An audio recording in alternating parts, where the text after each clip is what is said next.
तो भाई और बहनों, घर किस किनारे पे था? उजड़ने के किनारे पे। राम भगत का आगे का जीवन, यदि परमात्मा उस पर दया ना करते, राम निवास को निमित्त बनाकर अगर सत्संग में ना लाते, तो भगत राम भगत का बुढ़ापा, उसका आगे का जीवन नरक से कम नहीं था, नरक से कम। और ना उसके बेटा बेटी का व्यवहार चेंज होता, उनको शरण नहीं मिलती गुरु जी की, जिस कारण से उनके बेटा बेटी भी बिगड़ जाते, उनमें भी वही कुसंस्कार पैदा होते चले जाते और नस्लें बिगड़ जाती, पीढ़ियां बिगड़ जाती।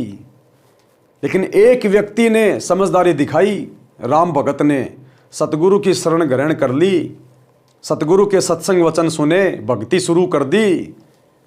उस एक भगत के कारण परमात्मा ने पूरे परिवार को स्वर्ग बना दिया, स्वर्ग।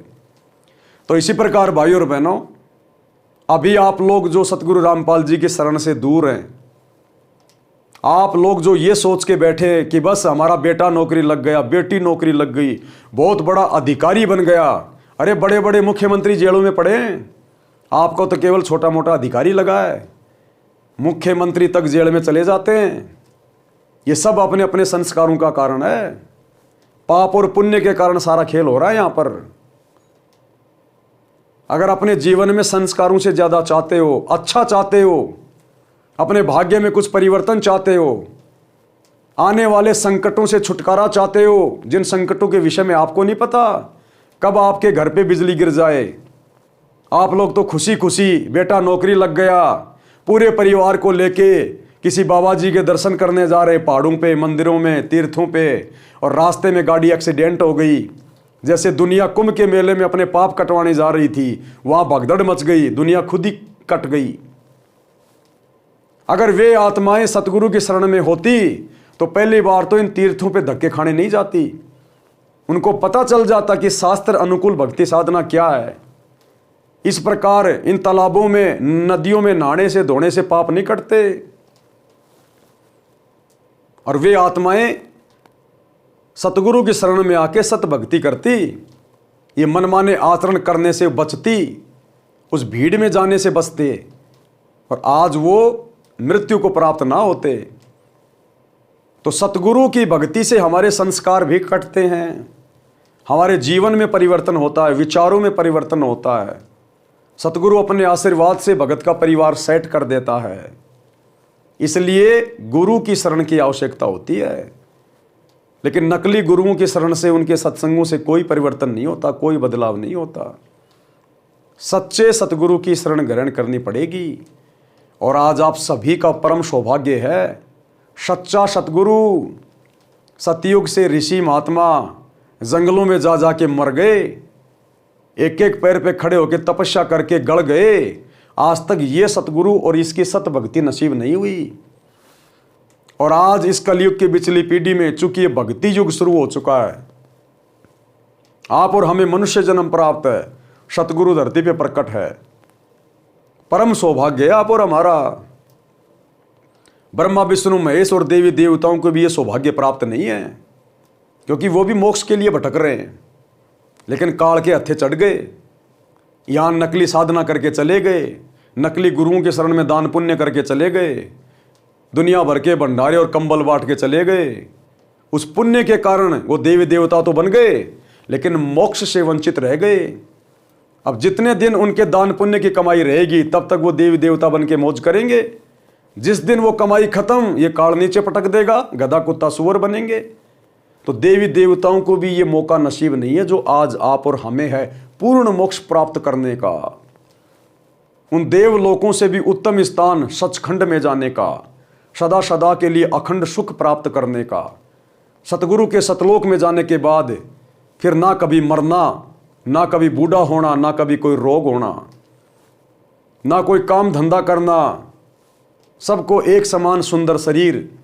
वहाँ हाड़ मांस का शरीर नहीं है, टट्टी पेशाब वाला शरीर नहीं है, नूरी शरीर है। सबके बड़े बड़े महल, सबके अपने अपने विमान, सबका भरा पूरा परिवार, कोई राग द्वेष ईर्ष्या नहीं, लड़ाई झगड़ा नहीं, मार पिटाई नहीं, ऊंच नीच का भाव नहीं, जाति और धर्म नहीं। वहां केवल आनंद ही आनंद है, वो सुख सागर है, सुख सागर।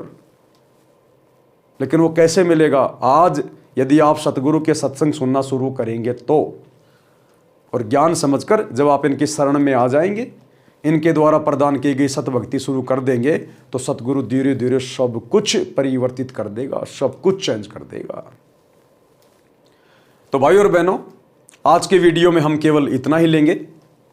हम धीरे धीरे आगे बढ़ेंगे, क्योंकि ये पुस्तक कोई सामान्य पुस्तक नहीं है। ये जीने की राह पुस्तक आपके जीवन को परिवर्तित कर देगी, यदि आप जरा सा भी बुद्धि विवेक से काम लेंगे और आज ही अपनी जेब से मोबाइल निकालकर यूट्यूब पर सृष्टि रचना सतगुरु रामपाल जी लिखेंगे और इनके सत्संग सुनना शुरू करेंगे।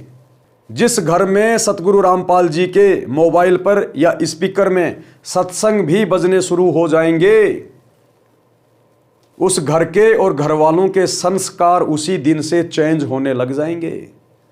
ये छोटी मोटी आम जो बीमारियां हैं, जो हॉस्पिटलों में जाकर लाखों रुपया बर्बाद करने से भी नहीं कट पा रही, सतगुरु के वचन जब कानों के अंदर पड़ेंगे, उन बीमारियों का धीरे धीरे खात्मा होना शुरू हो जाएगा, क्योंकि आपके संस्कार बनने शुरू हो जाएंगे। संस्कार बिगड़े हुए इसलिए आप बीमार हैं, घर में रोगी हैं, घर में लड़ाई झगड़ा कलह। और सच्चे सतगुरु के सत्संग जिस घर में दीवारों से टकराने लग जाते हैं, उस घर की दिनचर्या चेंज हो जाती है। जिस प्रकार आपके घर में हलवा बन रहा है, तो हलवे की महक पड़ोसियों को भी प्रभावित करती है। कुछ दिन बाद वो भी कहेंगे आज तो अपने भी हलवा बना लो। तो इसी प्रकार सत्संग सुनने से सूक्ष्म प्रभाव इस आत्मा के ऊपर पड़ता है, और आत्मा आज नहीं तो कल सतगुरु से जुड़ने के लिए प्रेरित हो जाती है। और एक बार सतगुरु ने यदि अपना कनेक्शन भगत से जोड़ दिया, उसके बाद कमी किस बात की। भाई जिस घर में आपने लाइट का कनेक्शन ले लिया, तो आपके घर में सारे काम होंगे, पंखा भी चलेगा, लाइट भी जलेगी, एसी भी चलेगा, कूलर भी चलेगा। और जिस घर में लाइट नहीं है, उनकी केवल बैटरी चल रही है जो लाइट से पहले से चार्ज की हुई है। तो यदि किसी के घर में थोड़ी बहुत सुख शांति है, रोजी रोटी का धंधा बढ़िया है, बेटा बेटी नौकरी में है या खुद नौकरी में है, और भक्ति कर रहा वो 2 नंबर वाली देवी देवताओं की, तो उसके पिछले मनुष्य जन्म की वो भक्ति वाली दान पुण्य की बैटरी थोड़ी बहुत चार्ज है। लेकिन भैया बैटरी कितने दिन चलेगी, कब तक चलेगी बैटरी, उसकी एक सीमा है। जिस दिन डिस्चार्ज हो जाएगी पूरे घर में अंधेरा।